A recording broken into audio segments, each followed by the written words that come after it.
Ramai yang menyimpan emas dalam akaun Gap Public Gold, namun tidak semua tahu bahawa simpanan ini boleh diwariskan kepada waris yang sah.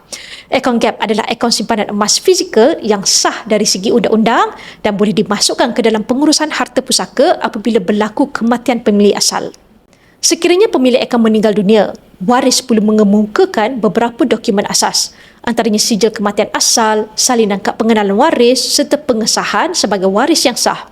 Selepas disahkan, emas yang terkumpul dalam akaun Gap boleh ditukarkan ke dalam bentuk emas fizikal atau dijual semula kepada public gold untuk dapatkan wang tunai. Langkah terbaik adalah untuk maklumkan kepada waris bahawa anda mempunyai simpanan emas dalam akaun Gap. Ini penting untuk mengelakkan harta beku dan memastikan waris mudah mendapatkan akses simpanan tersebut.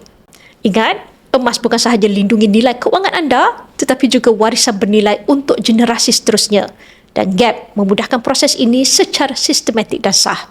Bagi yang berminat untuk memulakan simpanan emas bersama Public Gold, anda boleh isi borang sign up di bio saya atau PM untuk saya bimbing anda dalam cara dan langkah-langkah simpanan emas yang terbaik untuk anda.